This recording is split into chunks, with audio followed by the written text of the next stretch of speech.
Hello, and welcome back to the Back on Track Achieving Healthy Weight Loss podcast. I'm your host, Dr. Alicia Shelley. And today we're diving into a conversation that's been stirring up just a little bit of a debate about how this body positivity movement fit into a world where weight loss drugs like Zepbound and Wegovy are making headlines every day. On one side, we have a powerful movement that reshaped how society views beauty, worth, and health, reminding us all that all our bodies deserve respect, regardless of size. But then on the other side, we have this surge of new medications that are helping people lose weight in ways we've never seen before. So the question is, are these two worlds at odds, or is there room for them to coexist? But before we get to there, let's rewind for a minute. The body positivity movement didn't just pop up overnight. It grew out of decades of frustration and activism. It actually started in the 1960s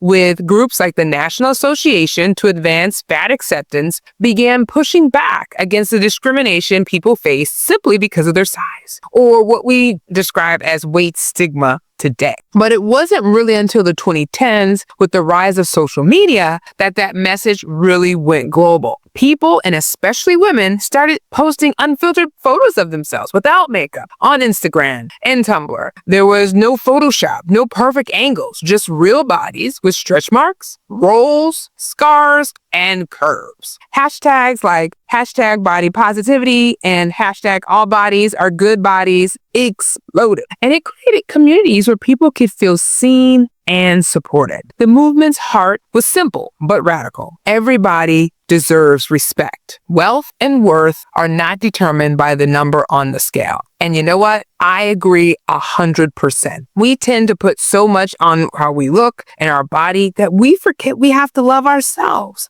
And we need to love our bodies regardless of what size we're in. I know personally there were times when, because I'd gotten nitpicked and bullied as a kid, in my mind sometimes I hear the voices of my family, my friends, who are like, you need to be thin, you need to be thin. And in my mind, I think that I need to do this.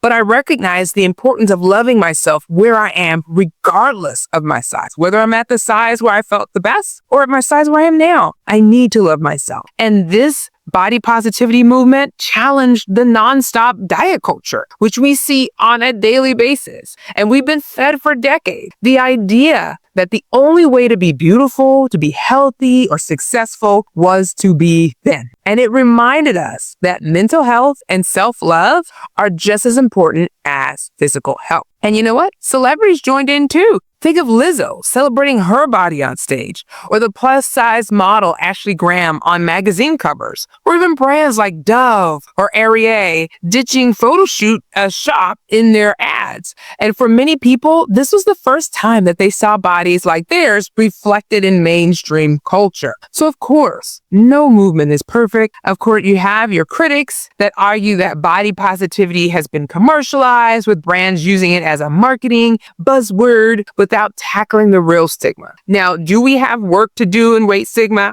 Absolutely, because all these biases is something that we've come up with and we're still passing down to generations behind us. But as we keep tackling weight stigma, not only in the media, but in our everyday life, going to the doctor, in our employers, we can get to a place where we will be weight stigma free. And the other critics will point out too, that always loving your body isn't realistic for everyone. What if you get into a tragic accident where you lose a limb? Sometimes, especially during that process, you go through where you may not love your body the way it is, and you have to work your way through that. But needless to say, everyone has their own journey and where they're going. But interestingly enough, this has grown newer movements, such as the body neutrality movement, which is the idea that you don't have to love your body every day, but you can still respect it and care for it. But still, we're just talking about body positivity today. That movement has permanently shifted the conversation, and it taught us to reject the shame, reject the voices in our heads telling us that we don't matter, or that in order to be thin, in order to be loved or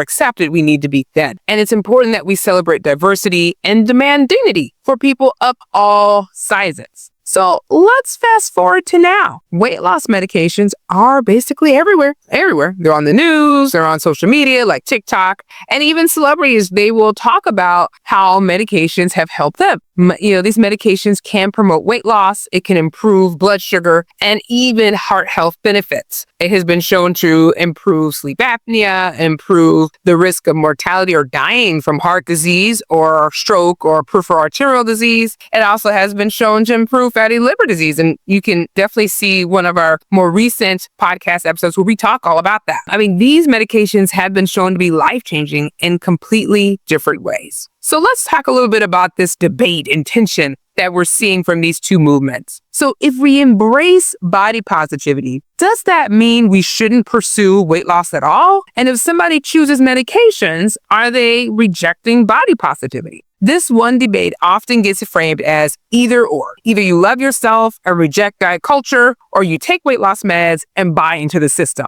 But I think that's a little bit too black and white. And I do feel like there's a room for the middle. But before I share my thoughts, here are some tensions that people may feel. Stigma in both directions. Some in the body positivity community feel that turning to medication is like giving in to societal pressures. On the flip side, people taking these medications sometimes feel judged, like they're being cheating instead of working hard. Another tension is redefining health. Body positivity taught us that health isn't a one-size-fits-all, but weight loss medications are often marketed with dramatic before and after pictures, which can feel like a return to old diet culture messaging. Personal choice versus cultural pressure. Many people want to lose weight for health reasons, right? They want to get off their medications. They want to, feel better, have less pain, feel lighter. But sometimes it's hard to untangle the desire from decades of societal messaging about fitness being better versus living a more healthier life. So can they coexist? And I believe yes. If we focus on choice, respect, and health. Body positivity is about dignity. It's about rejecting the shame and discrimination based on your size. And that's still crucial and important in this day and age, whether somebody pursues weight loss or not. Weight loss drugs are a tool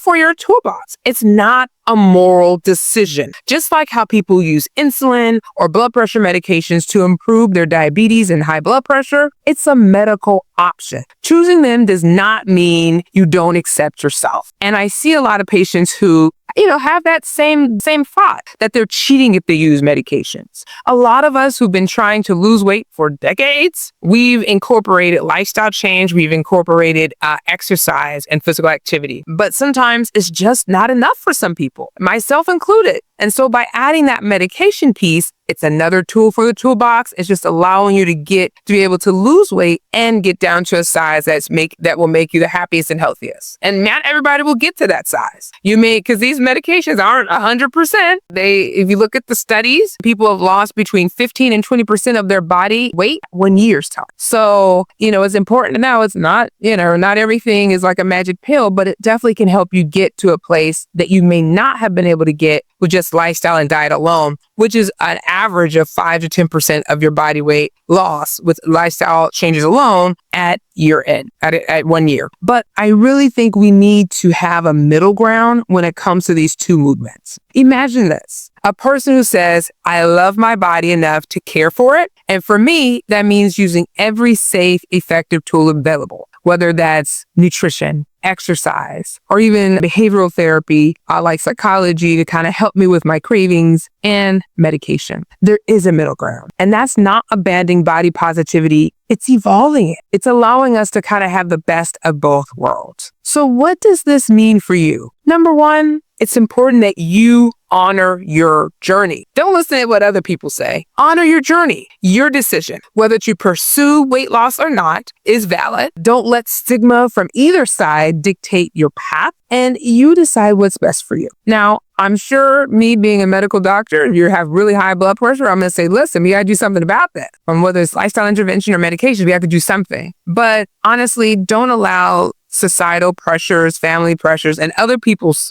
opinions to dictate your path. Number two, question the messaging. ask, am I making this choice for me, for my health and my well-being, or am I doing it because of outside pressure or because of, I saw my colleague lose, 50 pounds. I want to do this. Ask yourself, what is your why for doing this? And third, support others. Everyone's health journey looks different. Instead of judgment, offer encouragement. If somebody shares, guess what? I'm taking medications. Be like, oh, great for you. I wish you success. Sometimes when we hear people of doing something with their lifestyle, we sometimes turn to ourselves and be like, well, should I do this? No, just support others in their journey and where they want to be. At the end of the day, body positivity and weight loss medications don't have to be enemies. They can both exist as long as we focus on health, respect, and autonomy. Thank you again for tuning in to today's episode of the Back on Track Achieving Healthy Weight Loss. If this conversation resonated with you, please share with a friend or leave a review. And remember, your body is worthy of respect no matter what path you take. And until next time, stay strong, stay committed, and stay consistent. We'll see you next time.